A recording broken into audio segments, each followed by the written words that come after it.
Welcome to VisualCAM 2016, brought to you by Mexsoft. Today we'll be introducing 4-axis milling. The procedures in this video are compatible with both 2016 and 2017 versions of VisualCAM. Let's load the part model for this tutorial. From the VisualCAD main menu, select Open. Locate the VisualCAM Quick Start folder shown here. Then select the VisualCAD part file named 4-axis Introduction Tutorial, and then pick Open. There is a completed version of this part located in the same folder that you can refer to as needed. It represents how your part should look upon completion of this tutorial. Before starting any new CAM project, you should first perform the following startup checklist. For more detail on each of these items, you can refer to the 3-axis introduction companion video. Also, before learning 4-axis operations, it is recommended that you first become familiar with the setup and generation of both 2-axis and 3-axis operations. Introduction videos for both 2 and 3-axis are available. We will perform the following basic steps in machining this model. First, we will define the machine and the post-processor to use. Then, we will define the machining setup, including the stock geometry, material, and additional table rotation setups. We will then load a predefined tool library. Then we will generate our initial 3-axis horizontal roughing toolpath. We will then rotate our 4th-axis table 180 degrees and generate an additional 3-axis horizontal roughing toolpath. Then we will reset our 4th-axis table back to 0 and generate a 4-axis parallel finishing toolpath. Also, we will simulate and post-process each of our toolpaths. Okay, let's start by defining the machine to use for this job. From the Program tab, select Machine to display the dialog. Under Machine Type, set the number of axes to 4-axis and set the configuration to Table. Under 4th-axis parameters, set the rotary axis to +X and set the rotary axis angle limit to no limit. This means that our 4th rotary axis will extend along the center of our part in the positive X-axis, with the ability to rotate a full 360 degrees. When this dialog is displayed, the 4th primary axis is indicated on the graphic screen. Pick OK and notice that the machine type now appears under the machining job in the machining browser. Next, we'll define the post processor. From the Program tab, select Post to display the dialog. For the current post processor, select Haas from the list of available posts.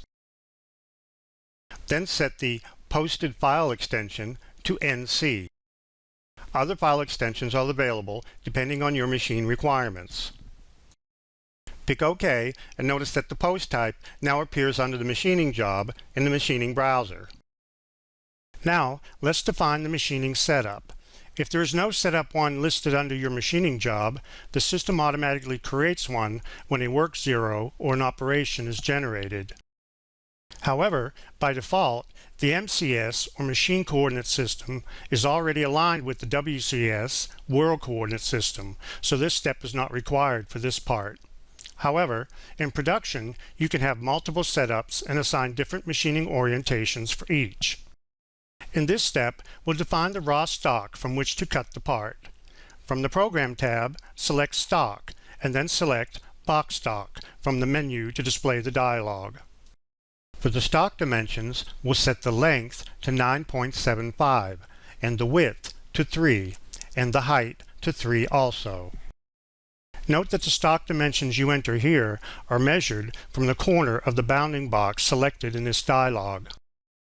Pick OK and notice that the stock type now appears under the machining job in the machining browser. If the stock does not display on the screen, select the Stock Visibility icon located at the base of the machining browser. Once the stock model is created, you can move it in alignment with the part if needed. From the Program tab, select Align, and then Align Stock from the menu to display the dialog.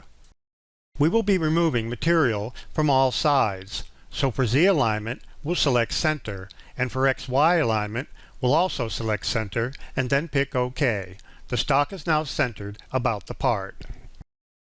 We can see that the height of the stock leaves extra room to cut the part from all sides. Next, we'll set the material for the stock geometry. From the Program tab, select Material to display the dialog. For material, select Wood from the list of available materials and then pick OK. If the material texture does not display on the stock, select the Material Texture Visibility icon located at the base of the machining browser. Material texture is only for display purposes, and for this part, we will leave it toggled off. To save time, we will load a predefined tool library. From the Tools tab in the Machining Objects browser, select Load Tool Library to display the File Open dialog.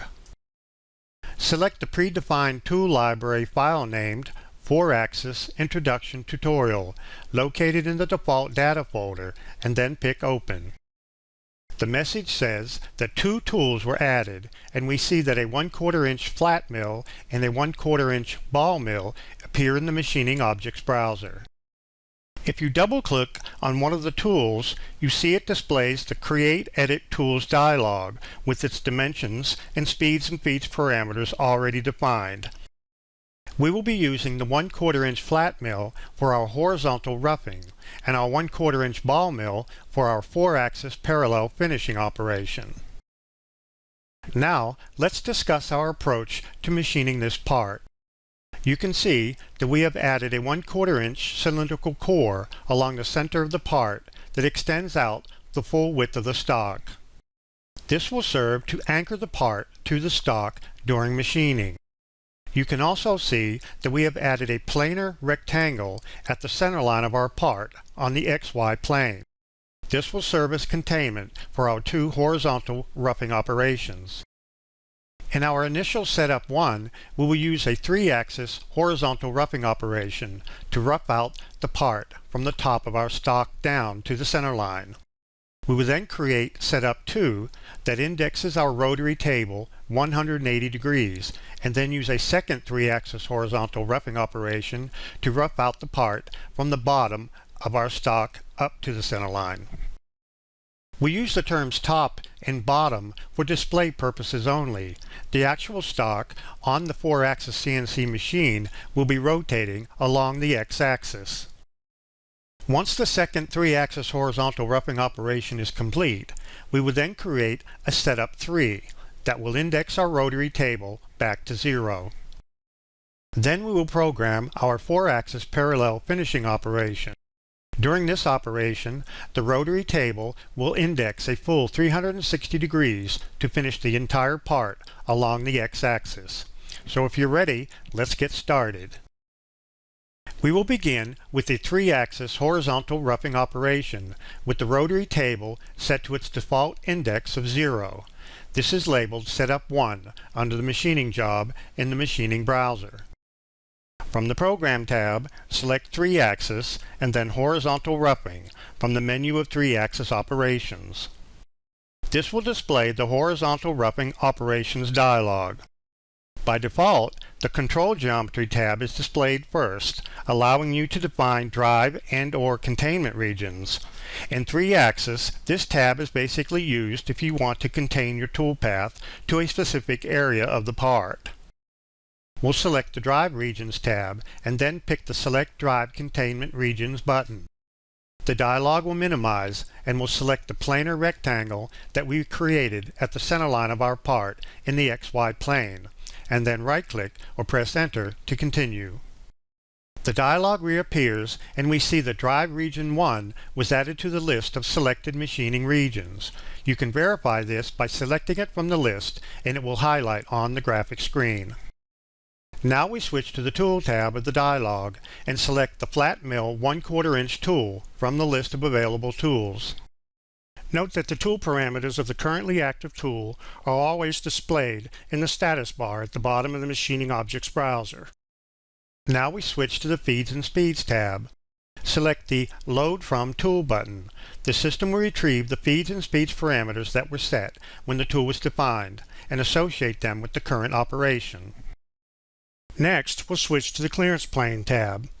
Set the clearance plane definition to Automatic and the cut transfer method to Clearance Plane. In the automatic mode, Visual CAM will determine a safe Z height for locating the clearance plane. Setting the cut transfer method to clearance plane will force all transfer moves to be performed in this predetermined clearance plane. When this dialog is active, the clearance plane is shown on the graphic screen. Now switch to the Cut Parameters tab to control the cutting. We'll leave the tolerances set to 0.01 or 10 thousandths and leave the stock set to 0.025. This means that we will be leaving 25 thousandths of stock remaining on the part and that the actual tool path cannot deviate from the stock height more than 10 thousandths after machining. For the step over, which is the distance the tool will move per pass in the X and the Y, we'll make it 40% of the tool diameter. You can also specify the step over by entering an exact linear distance. Now we select the Cut Levels tab and set the Step Down control to 50% of the tool diameter. We mentioned that the step over defined on the Cut Parameters tab is the distance the tool moves in the X and Y. Now, the step down specified here is the distance the tool can move in Z. This means that each Z level cut in the roughing operation will remove 50% of the tool diameter, which in this case will be 1/8 of an inch. You can refer to the images in the dialog for information about what each parameter means. Now we go to the Cut Levels section and check the box next to Bottom, and then enter 0 in the field provided. We want the depth of our roughing operation to stop at the center line of our part. Next, we'll select the Engage Retract tab. This tab allows you to separately specify motions the tool will follow when it engages and retracts both material and air. For Engage Retract in Material, we'll set the ramp motion to Path and set the ramp angle A to 10 degrees. You can refer to the images in the dialog for information about what each parameter means. Next, we'll check the box next to Always Engage in Previously Cut Area if possible. As the name suggests, if possible, the system will use the in-process stock model to select an engagement point in an area that has already been previously cut. For Engage Retract in Air, we'll select Linear Extension D and enter a value of 0.275. This will extend the engagement point out from the part by 275 thousandths of an inch. Now we'll pick Generate to calculate the toolpath and display it on the graphic screen. Note that the display of the toolpath in the graphic screen can be turned on and off by selecting the toolpath visibility icon located at the base of the machining browser. The new toolpath can now be simulated to display the in-process stock model. Switch to the Simulate tab at the top of the machining browser. Select Preferences and then set the simulation model to polygonal and the simulation accuracy to fine, and then pick OK. Then, under the Preferences button, check the box next to Simulate by Moves. This will speed up the simulation. You can also adjust the slider to further speed up the simulation. Now we select the 3-axis horizontal roughing operation we just created and then pick Play to run the simulation. Then we can select the toolpath visibility icon from the base of the machining browser to turn off the toolpath and see the in-process stock model. If you don't want to wait for the entire toolpath, you can select Pause and then To End to calculate and display the entire toolpath simulation. Now with the part roughed out from one side, we will create a second setup to rotate the table 180 degrees so we can rough out the opposite side. From the Program tab, select Setup and then Rotate Table Setup from the menu of Setup Operations. This will display the Rotate Table Setup Operation dialog. For the table rotation angle, we'll enter 180. Select counterclockwise and then pick OK. You will see that Setup 2 was added to the machining job. You will also notice that the MCS triad on the graphic screen is now rotated 180 degrees about the x-axis. Now we'll use copy and paste to create a second roughing operation from the first. Select the horizontal roughing operation we just created under Setup 1. Now right-click on the selected operation and pick Copy. Now select Setup 2 that we just created, right-click and select Paste. This creates a copy of the operation and places it below Setup 2 in the machining job. We want this second horizontal roughing operation to use the same drive region as the first, as well as all of its same parameters. So all we have to do is select the operation, right-click on it, and pick Regenerate. Once complete, we can select the Simulate tab and pick Play to simulate the toolpath on the in-process stock model. As you can see from the in-process stock model, our part is now roughed out from both sides. Now with our roughing operation complete, we'll create a third setup and rotate the table back to 0 in preparation for our 4-axis parallel finishing operation.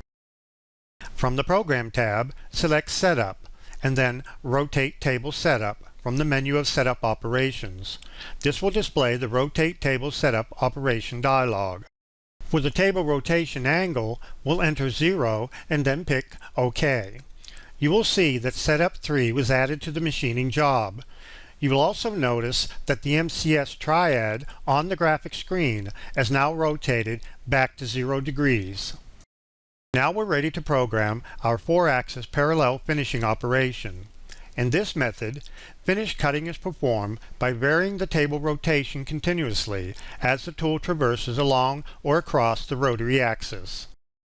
This method is similar to the 3-axis parallel finishing, except that the cutting is performed in 4-axis mode. From the Program tab, select 4-axis and then Parallel Finishing from the menu of 4-axis operations. This will display the 4-axis parallel finishing operations dialog. For the Control Geometry tab, we will not select any machining regions. When you do this, the system considers the entire part as one continuous drive region. Now we switch to the Tool tab of the dialog and select the Ball Mill 1/4 inch tool from the list of available tools. Now switch to the Feeds and Speeds tab. Select the Load From Tool button. Visual Cam will retrieve the feeds and speeds parameters that were set when the tool was defined and associate them with the current operation. Now we'll switch to the Clearance Plane tab. Set the clearance plane definition to Automatic and the Cut Transfer method to Clearance Geometry. In 4-axis machining, a cylindrical clearance zone is calculated around the rotation axis. In the automatic mode, the system will determine a safe Z height for locating the clearance cylinder. Setting the Cut Transfer method to Clearance Geometry will force all transfer moves to be performed in this determined clearance cylinder. When this dialog is active, the clearance cylinder is shown on the graphic screen. Now we'll switch to the Cut Parameters tab to control the cutting.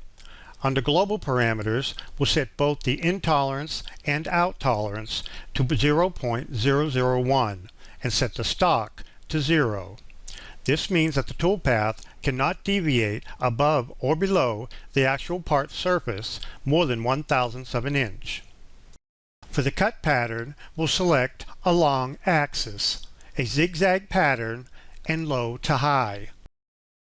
As the image in the dialog illustrates, the cut will traverse along and parallel to the rotation axis in a zigzag pattern, beginning at the end closest to the axis origin. Since we don't want the toolpath to cut into the remaining stock at each end of the part, we will contain it using the Cut Axial Containment section of the dialog. For low value L, we will enter 0.5, and for high value H, we will enter 9.25. Entering these values will contain the toolpath within the area we have previously roughed out. We will leave start angle S set to 0 and end angle E set to 360. This will allow the cut to rotate a full 360 degrees, covering the entire part. Next, we'll set the step-over control to 15% of the tool diameter. Now, we'll leave any remaining parameters set to their default values and pick Generate.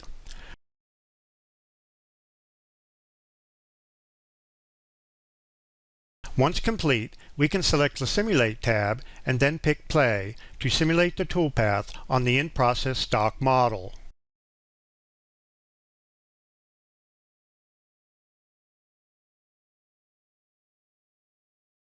Now, with the toolpaths complete, we're ready to post-process to an output text file containing G-codes that can then be sent to the machine tool to actually machine the part. Now, switch back to the Program tab. To post all setups in one G-code file, select only the machining job at the top of the machining browser, and then right-click and select Post All. This will post-process all setups and all operations created under the machining job. By default, the part file name is used as the G-code file name. Also by default, the posted G-code file is saved to the folder where the part file is located. Now pick Post and the G-code file is displayed in Notepad, where it can be viewed or edited manually. Now close Notepad. Here are some additional selection techniques you can use. When your machining job contains multiple setups, you can select any setup, right-click and select Post to post only that setup. While holding the Control key down, you can select multiple operations and then right-click and select Post to post only the selected operation. This completes our introduction to 4-axis milling with Visual Cam 2016, brought to you by Mexsoft Corporation. For further assistance, you can visit the online help supplied with the program or visit www.mexsoft.com for additional tutorials. Thank you.